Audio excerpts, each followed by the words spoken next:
याच्यामध्ये you need to write the comparison. इथं compare करायचं असतं आपल्याला. 8051 मायक्रो कंट्रोलर्स अवेलेबल आहेत मार्केटमध्ये. There are different types of micro controllers which are available in the markets and they are the derivative of 8051 family. 8051 काही एक family आहे आणि त्या फॅमिलीचे डेरिव्हेटिव्ह आहेत काही त्याचे micro controllers as per your requirement you can purchase. Say just like if I want to use a resistor as an electrical engineer, if we want to use the resistor, तुम्हाला एक resistor use करायचा आहे किंवा lamp use करायचा आहे. Okay, so तुम्हाला एक lamp purchase करायचा आहे. So you have visited the market, you have just visited the electrical shop. Okay, and you ask the shopkeeper that please give me a lamp. So that person get confused that because there are n number of lamps available in the market from 0.5 watt to 100 watt. Okay, 0.5 watt पासून 100 watt पर्यंत भरपूर सारे lamps मार्केटमध्ये available आहे. मग तुमची requirement काय? So तुमची रिक्वायरमेंट जी असेल ना त्यानुसार तुम्हाला लॅम्प सिलेक्ट करायचा असतो. सपोज माझ्या घरामध्ये मला स्टडी रूम असेल आणि स्टडी रूम मध्ये मला लॅम्प प्लेस करायचा आहे. सो हिअर मी 0.5 वॅटचा लॅम्प लावून चालेल का स्टडी रूम मध्ये? स्टडी रूम मध्ये 0.5 वॅटचा लॅम्प लावला तर चालेल का? स्टडी रीड करता येईल का आपल्याला? No sir. तिथं किती वॅटचा लागेल कमीत कमी आपल्याला? नॉर्मल किती वॅटचा लॅम्प असायला पाहिजे जेणेकरून आपण व्यवस्थित बघू शकतो? 8 to 9. Okay, so I can go for 10 watt, 9 watt, 15 watt, 9 watt असेल, 11 वॅट असेल. म्हणजे मला कमीत कमी आहे ना 9 वॅट पासून 15 वॅट पर्यंतचा एखादा लॅम्प परचेस करावा लागेल. So your requirement. आणि तेच जर माझ्या घरात छोटंसं देवघर आहे, ओके, एक छोटंसं देवघर असेल आपल्या घरामध्ये, तिथं आपण काय 20 वॅटचा लॅम्प लावणार का? तिथे किती वॅटचा लॅम्प लागेल तुमच्या छोट्याशा देवघरामध्ये? तिथं 0.5 वॅटचा सफिशियंट. 2, 3. 1 वॅट, 2 वॅट काय असेल तो सफिशियंट आहे. ओके, एक तसंच आपल्याकडे पार्किंग लॉट आहे. ओके, तुमच्या घराच्या समोर बरीचशी मोकळी जागा आहे आणि त्या मोकळ्या जागेमध्ये तुम्ही हे करताय. तिथं 0.5 वॅटचा किंवा 1 वॅटचा लॅम्प लावून चालणार नाही. तिथे तुम्हाला 100 वॅटचा लॅम्प लागेल. So based on your requirement the decision will change. Okay, जसं आपण लॅम्प सिलेक्ट करतो रिक्वायरमेंट नुसार, तसंच मला आहे ना माझ्या ऍप्लिकेशन नुसार मायक्रो कंट्रोलर सिलेक्ट करायचं असतो. So as per my requirement, I will select the microcontroller.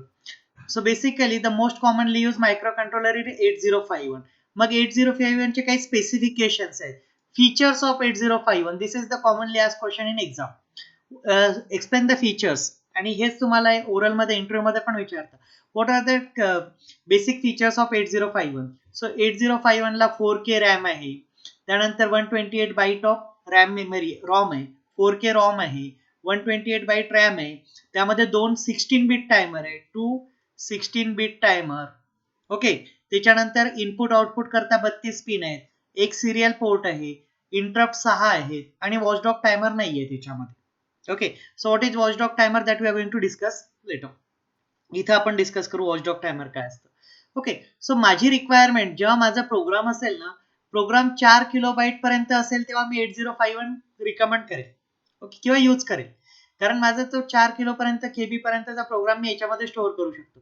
पण माझा प्रोग्राम आहे 6 किलोबाईटचा. तर मला 8051 यूज करून चालणार नाही. त्याला तिथं मला काय यूज करावं लागेल? 8052.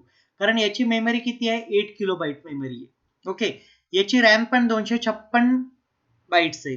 याच्यामध्ये 3 टायमर आहे. किंवा तुम्हाला आहे ना प्रोग्राम छोटा आहे, तुमचा प्रोग्राम 2 किलोबाईटचाच आहे, पण तुम्हाला त्या प्रोग्राम करता 3 टायमर लागतात. मग 8051 मध्ये 3 टायमर नाहीये, त्यामुळे तुम्हाला 8052 यूज करावं लागेल.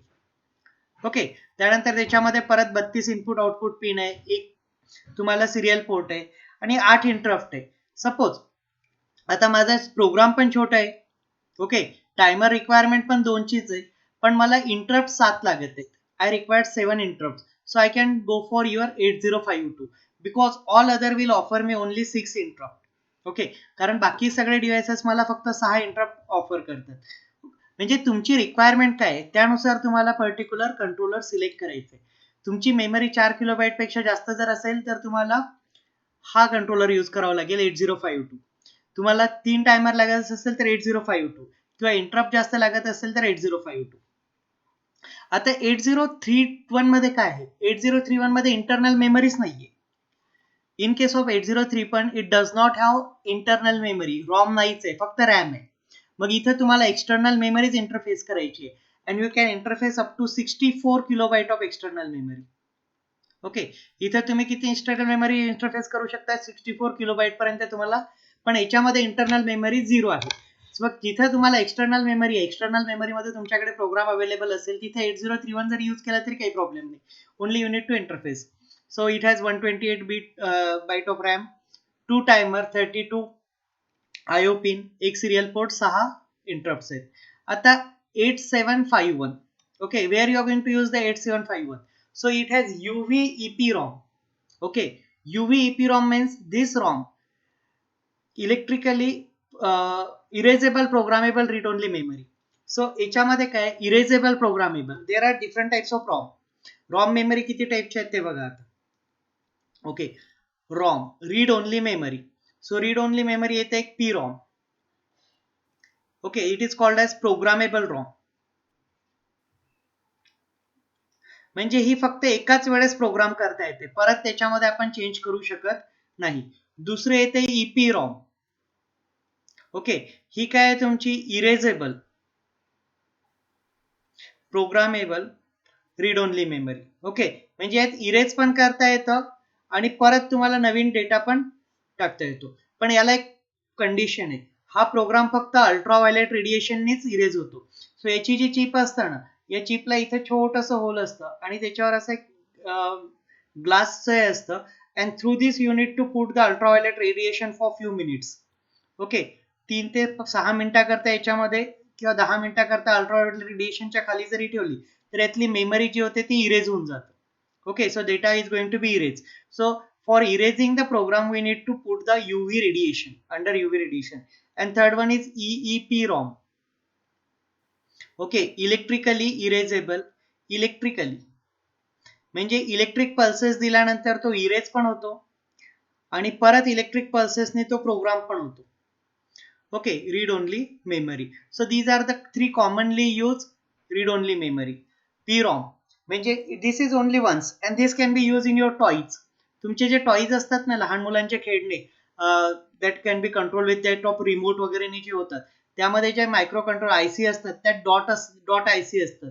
Okay, so that can be only program only once. You cannot change the program. EPROM मध्ये तुम्हाला प्रोग्राम चेंज करता येतो, पण त्याच्याकरता तुम्हाला UV लाईट लागतो आणि UV लाईट याच्यामध्ये 5 ते 8 मिनिटाकरता जर तुम्ही ठेवलं, 10 मिनिटाकरता, तर that is going to be erase. Okay, and you can program it again by using that method. आणि तिसरी आहे electrically be erasable programmable read only memory. यामध्ये इलेक्ट्रिकल पल्सने आपण इरेज करू शकतो आणि प्रोग्राम करू शकतो. So these are the types of your read only memory. Okay, so as per my requirement I have to select anyone, but if you are going to see, most commonly used are these two.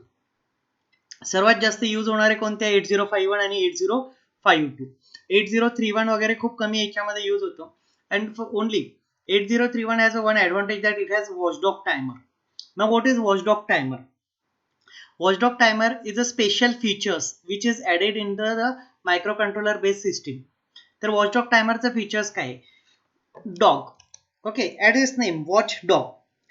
आपण बघतो घरी कुत्रा वगैरे पाळलेलं असतं, ते काय करतात की ऑब्झर्वेशन करतात आणि काही त्यांना म्हणजे if they are going to find something which is new or something, they are going to start they start the sound. Okay, so what is going to be what the watchdog timer is going to do? Watchdog timer will continuously watching the execution of the program. Okay, watchdog timer काय करतो की continuously execution of the program check करतो. Okay, so माझा program आहे 10 लाईनचा. Okay, आणि आपण suppose use करू की एक लाईन एक्झिक्यूट होण्याकरता मला लागतो 1 मायक्रो सेकंद. एक लाईन, कारण माझा 1 मायक्रो सो 1 मेगाहर्टचा जर माझा असेल, 1 मेगाहर्टचा प्रोसेसर असेल तर एक लाईन एक्झिक्यूट करण्याकरता टाइम जो लागतो तो असतो 1 मायक्रो सेकंद. 1 मायक्रो सेकंड मध्ये एक लाईन जी असेल ती एक्झिक्यूट होते. मग ती लाईन जी काय असेल ती, मग तो 3+2 असेल एका लाईन मध्ये, तर ती एक्झिक्यूट करण्याकरता त्याला 1 मायक्रो सेकंडचा टाइम लागतो. अशा जर 10 लाईन्स असतील तर 10 लाईनला एक्झिक्यूट होण्याकरता 10 मायक्रो सेकंडचा टाइम लागेल. ओके, सो हा वॉचडॉग टायमर जो असतो ना, या वॉचडॉग टायमर मध्ये आपण तो टाइम देणार आहे. वॉचडॉग टायमर मध्ये आपण देणार आहे 11 ते 12 मायक्रो सेकंद. ओके, म्हणजे एखाद्या वेळेस काय होऊ शकतं की याच्यामध्ये थोडासा कुठेतरी प्रॉब्लेम येऊन त्याला हे करेल. तर या टाइम पेक्षा थोडासा जास्त टाइम द्यायचा आहे 1-2 सायकलचा. सो 12 मायक्रो सेकंडच्या टाइम करता मी वॉचडॉग टायमर सेट केला आणि हा प्रोग्राम जर 12 मायक्रो सेकंडच्या आतमध्ये एक्झिक्यूट होत असेल आउटपुट, हा प्रोग्राम एक्झिक्यूट झाल्यानंतर हा टायमर काय होतो 0 होतो आणि प्रोग्राम परत स्टार्ट झाला की हा टायमर टायमिंग काउंट करायला सुरुवात करतो, परत 0 होतो. पण या प्रोग्राम मध्ये जर काही प्रॉब्लेम आला तर ती लाईन स्टक अप होऊन जाईल, इथनं पुढे प्रोग्राम जाणारच नाही. लाईन नंबर 5 ला काहीतरी प्रॉब्लेम आला, लाईन नंबर 5 च्या पुढे तो प्रोग्राम जाणारच नाही, त्यामुळे तो काय होऊन जाईल तिथं स्टक अप होईल आणि 12 मायक्रो सेकंड जरी झाले तरी हा टायमर रिसेट होणार नाही. आणि हा जर टायमर रिसेट झाला नाही ना तर हा आपल्याला लगेच वॉर्निंग देईल की देअर इज समथिंग रॉंग आणि तो सिस्टीम बंद करून टाकेल. ओके, सो वॉचडॉग टायमरचं काय फंक्शन आहे? Watchdog timer will keep track of your proper execution of the program. तुमचा जो प्रोग्राम आहे तो त्याला दिलेल्या वेळात कंप्लीट होतो की नाही, आणि त्यांनी जर त्याला जो वेळ लागतोय त्यापेक्षा जास्त टाइम घेतला तर तो आपली सिस्टीम बंद करून टाकतो किंवा आपल्याला वॉर्निंग देतो. Okay, so this is the basic function of your watchdog timer. ते वॉचडॉग टायमरचे जे फीचर्स आहेत that is only available in 8031. 80851 वगैरे कुठल्या याच्यामध्ये नाहीये, फक्त 8031 मध्येच ते फीचर्स तुम्हाला बघायला मिळतं वॉचडॉग टायमरचे, and that is very important feature. Okay, so it will show you that there is certain problem in the program. Okay, and these problems may be because of n number of reasons that we are not going to discuss over here. So watchdog timer is clear. This question is normally asked in the interview. हा question जो आहे ना watchdog टायमरचा, हा तुम्हाला बऱ्यापैकी interview मध्ये विचारला जातो when you are going to appear for the final year interview, that what is the function of watchdog timer and why the watchdog timer is implemented or used in the microcontroller based circuit. So basically watchdog timer will keep track of the uh, keep track of the time which is required for the execution of program. If the program is taking the normal time, then watchdog timer does not give you anything, it is automatically reset. Okay, पण जर programme कुठेतरी अडकला, stuck up झाला, तर watchdog टायमरचा time out होतो आणि तो system बंद करतो किंवा आपल्याला वॉर्निंग देतो, वॉर्निंग मेसेज सेंड करतो. This is the basic function of your watchdog timer over here. So is it clear? This is the comparison Yes, of sir. Derivative of 8051. Okay, त्यानंतर आपण we are going to discuss the basic difference between microprocessor and micro controller. या दोघांमध्ये काय difference आहे basically? Sir, तर सर्वात पहिला जो डिफरन्स आहे की मायक्रो प्रोसेसर मध्ये तुमचा आहे ना, मायक्रो प्रोसेसर जो आहे तो सेपरेट असतो, मेमरी सेपरेट आहे, त्यानंतर दोन्ही types of RAM memory, ROM memory असेल, serial interface, input port, output port, timer, हे सगळे आपल्याला एक्सटर्नली कनेक्ट करावं लागतं. हे सगळे काय आहेत? तुमचे एक्सटर्नल डिव्हाइसेस आहेत. आणि मायक्रो कंट्रोलर मध्ये एका चिप मध्येच, in a single chip you have everything. Okay, micro प्रोसेसरच्या chip मध्ये फक्त प्रोसेसर आहे, मायक्रो प्रोसेसरच्या चिप मध्ये काय? फक्त प्रोसेसर आणि मेमरी वगैरे सगळं आपल्याला बाहेरून कनेक्ट करायचे आहे. आणि मायक्रो कंट्रोलर मध्ये काय आहे की एकाच चिप मध्ये, एका सिंगल आयसी मध्ये तुमचं कंट्रोलर पण आहे, प्रोसेसर पण आहे, मेमरी पण आहे, टायमर पण आहेत, इनपुट आउटपुट पोर्ट्सचा पण कनेक्शन दिलेले आहेत, सिरियल इंटरफेस पण आहे. Everything is place in a one single chip. So it is called as the microcontroller. That is the basic difference between your microprocessor and microcontroller. So microprocessor is the heart of your computer system. Microprocessor कुठे use करतात normally? Computer system, म्हणजे तुमचे जे desktop computer असेल किंवा laptop असतील त्याच्यामध्ये आपण काय यूज करतो? मायक्रोप्रोसेसर. ओके, आणि मायक्रोप्रोसेसरची जी प्रोसेसिंग पॉवर असते ही नॉर्मली जास्त असते. Microprocessor processing power is comparatively high. Okay, त्याची फ्रिक्वेन्सी पण जास्त असते, गिगाहर्ट्ज मध्ये असतात. Microprocessor are normally rated in terms of gigahertz, and micro controller मध्ये जे प्रोसेस असतात ते नॉर्मली तुमचे मेगाहर्ट्ज मध्ये किंवा फ्यू गिगाहर्ट्ज पर्यंत जाऊ शकतात, but basically they are in megahertz. So microprocessor is a heart of computer system. Computer सिस्टीमचा सर्वात इम्पॉर्टंट कंपोनंट्स आहे तुमचा मायक्रोप्रोसेसर, आणि एम्बेडेड सिस्टीमचा जो प्रोसेसर इम्पॉर्टंट पार्ट आहे तो आहे micro controller. Now what is embedded system? Embedded system means by say one application, mobile असेल, सो मोबाईल असेल किंवा मग तुमचं छोटंसं होम ऑटोमेशनचं सिस्टीम असेल किंवा ट्रॅफिक लाईट कंट्रोलरची असेल, तर त्याच्यामध्ये जे यूज होतो ती एक एम्बेडेड सिस्टीम. एम्बेडेड सिस्टीम म्हणजे काय केलेलं आहे? बऱ्याचशा गोष्टी आपण एकत्र केलेल्या आहेत त्याच्यामध्ये, इनपुट आउटपुट कनेक्ट केलेले आहेत आणि काहीही करतो. जसं आता तुम्ही पल्स ऑक्सिमीटर यूज करतात.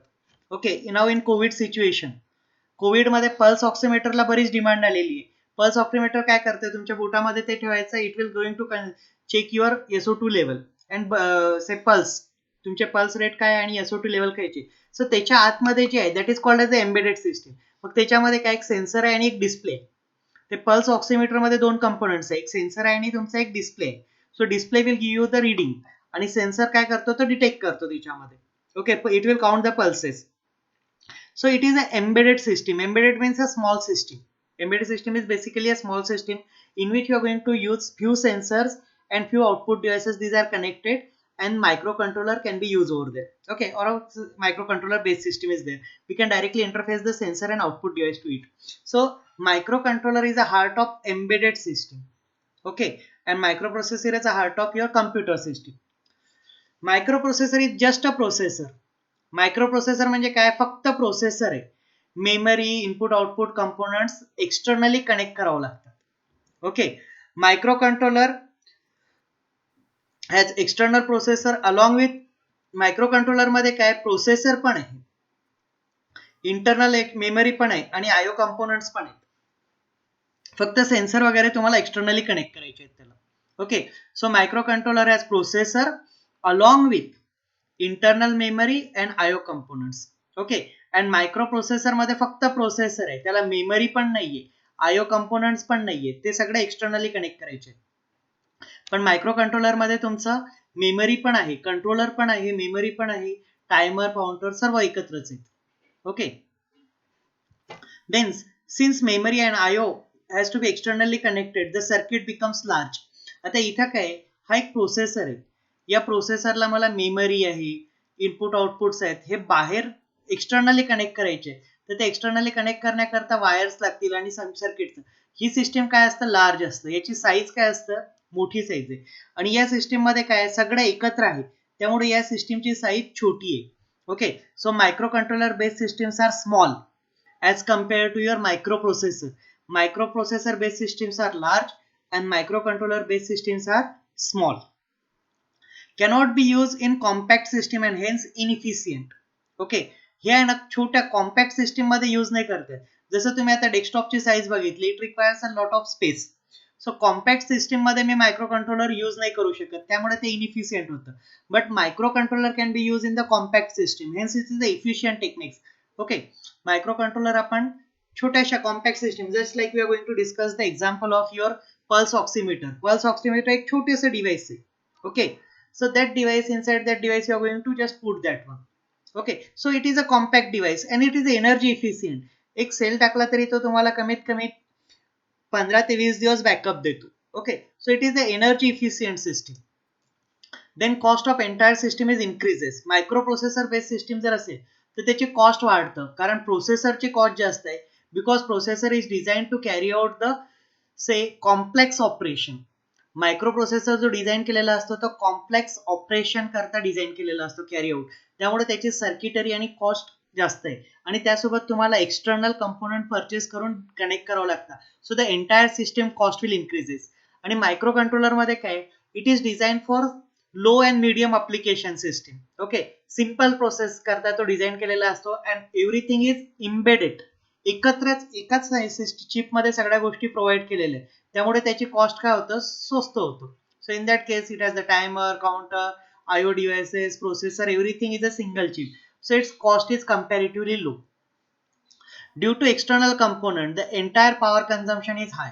आता एक्सटर्नल कंपोनंट तुम्ही प्लेस केलेले आहे, एक्सटर्नल कंपोनंट प्लेस केल्यामुळे काय होतं की तुमची वायर जी आहे the it has to carry the power from location A to location B. So it has certain losses there, I square R losses वगैरे असेल. So because of this your power consumption is high, hence it is not suitable with where the devices running on the storage power like batteries. जिथे आपण battery वगैरे use करणार आहे, battery based system, तिथे ते micro processor based system चालणार नाही.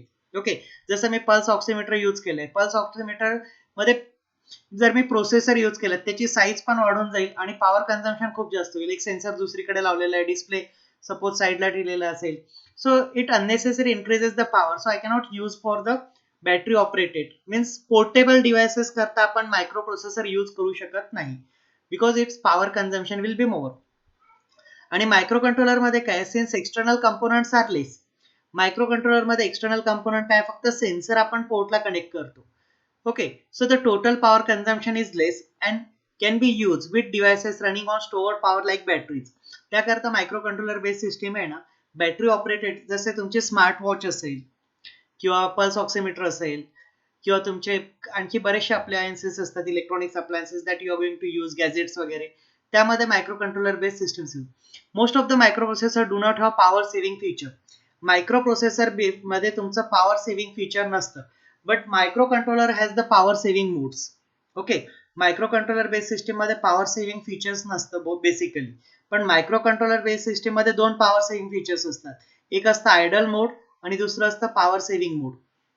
Okay, so idle mode means when there is no input or something, the machine will go into the sleep mode.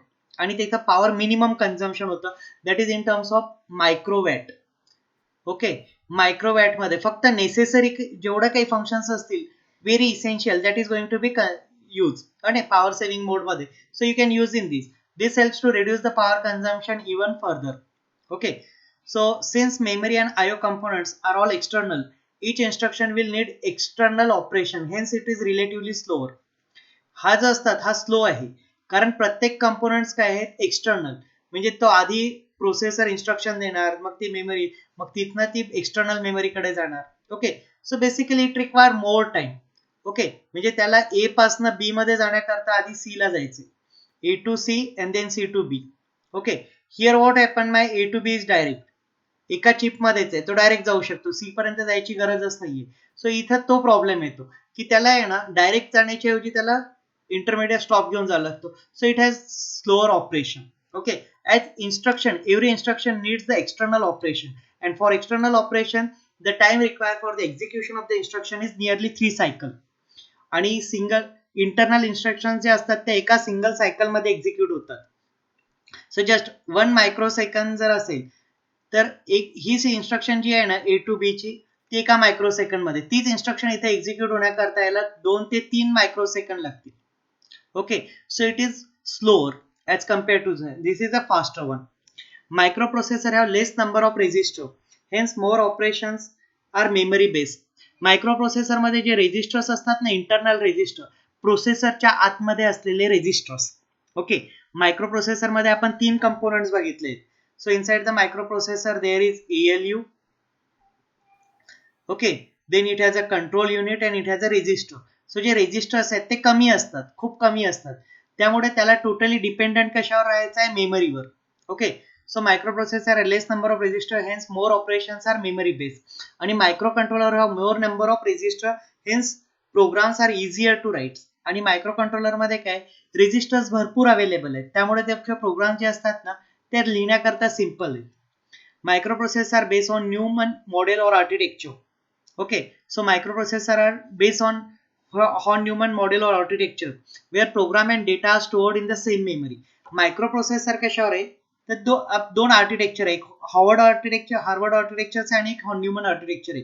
तर न्यूमन आर्किटेक्चर मध्ये program memory आणि data memory एकच असतं. Program is same and data is save in the same memory. But in case of microcontroller, it is based on Howard memory, in which there is a separate memory for program and there is a separate memory for data. And these microprocessors are commonly used in personal computers, and these microcontrollers are normally used in washing machines, MP3 player, your electronics gadgets. Okay, याच्यामध्ये microcontroller use होतं. So this is basic comparison between microprocessor and microcontroller, and this is the most commonly asked question in the interview.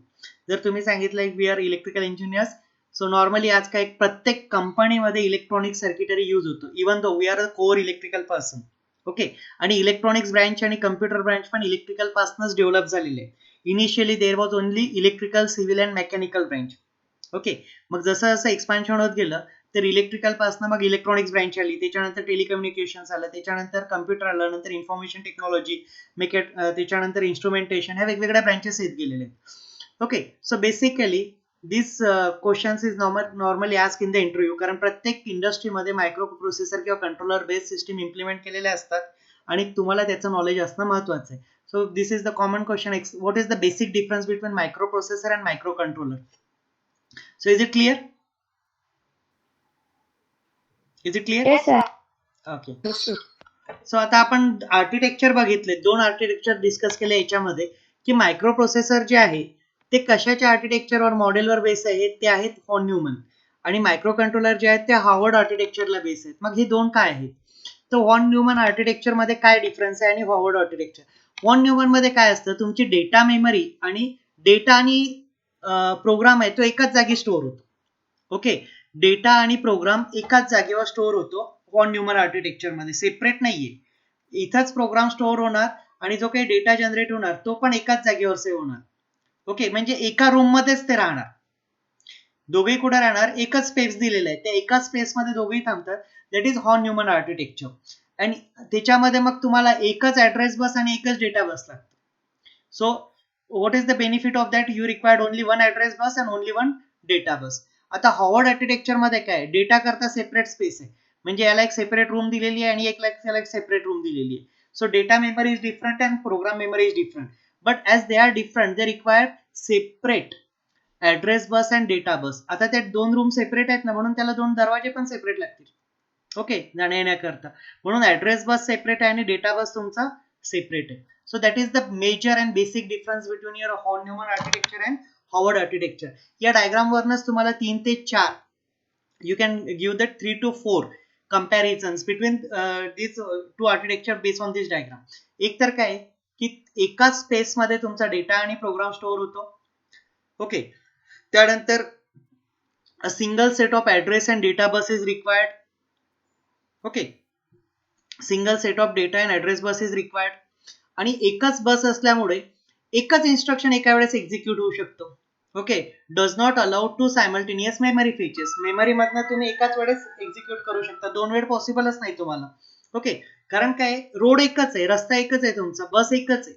Okay, so the first difference is what, it has program and data memory. Same memory holds data and instruction. Instruction आणि data एकाच मेमरीमध्ये store केला जातो. Harvard मध्ये काय आहे की separate memory आहे, डेटा करता एक स्पेशल मेमरी आहे आणि इन्स्ट्रक्शन करता program means your instruction. Program memory मध्ये काय स्टोअर करतो आपण, instruction. Okay, program is nothing but a set of instruction. What is your program? When we are going to write the instructions in a logical manner then it is called as the program. Okay, 10-12 instruction किंवा 5-6 instruction एका logical मॅनरनी arrange करतो, त्याला आपण म्हणतो program. Okay, so this 2 things are clear, की याला एकच memory आहे, त्या मेमरीमध्ये डेटा पण स्टोअर होतो आणि इन्स्ट्रक्शन पण. आणि हार्वर्ड मध्ये 2 सेपरेट मेमरी आहे, एकामध्ये डेटा स्टोअर होतो आणि दुसऱ्यामध्ये इन्स्ट्रक्शन. अ सिंगल सेट, आता एकच मेमरी असल्यामुळे एकच ऍड्रेस बस आणि डेटाबेस सफिशियंट आहे. Single set of address and data bus between CPU and memory. CPU आणि मेमरी मध्ये तुम्हाला डेटा बस आणि ऍड्रेस बस एकच सफिशियंट आहे, पण इथं डेटा मेमरी सेपरेट आहे, तर डेटा मेमरी करता एक वेगळी बस आणि प्रोग्राम मेमरी करता एक वेगळी बस.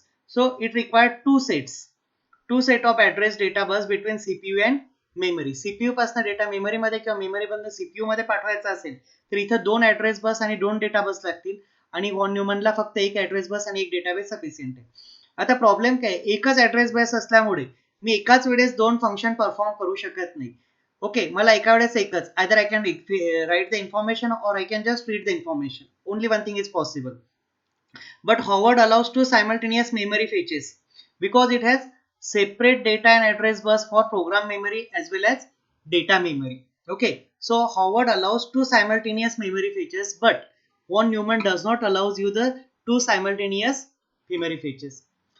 The programs can be easily modified by itself since it is stored and in read write memory. आता इथचा जो प्रोग्राम आहे तो इझिली मॉडिफाय करू शकतो, कारण तो कुठे आहे, रॅम मध्ये आहे. रीड राईट मेमरी, ती जी मेमरी आहे ती तुम्हाला रीड पण करता येते आणि राईट पण. आणि इथं काय आहे की program is stored in the read only memory, ROM memory. The code Harvard मध्ये काय, तुमचा जो कोड आहे तो रीड ओनली मेमरी मध्ये आहे आणि डेटा रीड राईट मेमरी मध्ये आहे. So it is not possible for you to change the program. Okay, program इथं तुम्ही चेंज करू शकत नाही. It is not possible for you to change the program. Then it is name after the mathematician and early computer scientist John von Neumann. Okay, या नाव कशावर दिलेलं आहे की सायंटिस्ट होता, मॅथमॅटिशियन्स होते, त्यांनी काय they have proposed this architecture, that's why it is called as von Neumann architecture. Okay, and this was named Howard Mark I, which a relay based world computer. आणि हे जे आर्किटेक्चर आहे ना, याचं नाव कुठनं आलं? Harvard mark 1. So it is a relay base. हे खूप जुनं एक कम्प्युटर होतं, रिले बेस कम्प्युटर, त्याच्या बेसवरनं त्याचं नाव घेतलेलं आहे. So von Neumann processor new 2 clock cycle. Von Neumann मध्ये 2 clock cycle to complete an instruction. Okay, so in von Neumann architecture, we require 2 clock cycle to process one instruction. Pipelining the instruction is not possible. याच्यामध्ये आपल्याला instruction pipeline with this architecture. Here the processor can complete an instruction in one cycle. You have to remember this one. Here it requires 2 clock cycle, it requires only one cycle. If the first clock cycle, in the first clock cycle, processor gets the instruction from memory and decode it. आता von Neumann मध्ये काय होतं? Processor memory मधनं ती instruction extract करतो आणि त्याला decode करतो आणि नेक्स्ट क्लॉक सायकल मध्ये required data taken from the memory. म्हणजे फर्स्ट क्लॉक सायकल मध्ये काय करणार, तो इन्स्ट्रक्शन घेणार आणि दुसऱ्या क्लॉक सायकल मध्ये डेटा घेणार. So it required 2 clock cycle. For each instruction the cycle repeats and hence need 2 clock cycle to complete the instruction. And in case of Howard architecture, the first stage of the pipeline instruction is to be executed can be taken from the program memory, and second stage of pipeline data is taken from the data memory using the decoded instruction or address. आणि याच्यामध्ये काय होतं की एकाच वेळेस तो काय करतो, प्रोग्राम मेमरी मधनं तो इन्स्ट्रक्शन घेणार आणि डेटा मेमरी मधनं डेटा घेणार. म्हणजे एका सायकल मध्येच तो दोन्ही कामं करणार. एका पार्ट मध्ये तो डेटा घेणार, एका पार्ट मध्ये instruction. Von Neumann is relatively older architecture and Howard is the relatively new architecture. So this is the basic difference between these two. Okay, so is it clear? Okay, हे दोन architecture clear झाले? हो sir. ठीक आहे, मग today we are going to stop over here. भरपूर झालं आज, आणखी काही जास्त सॅच्युरेशन नाही करू.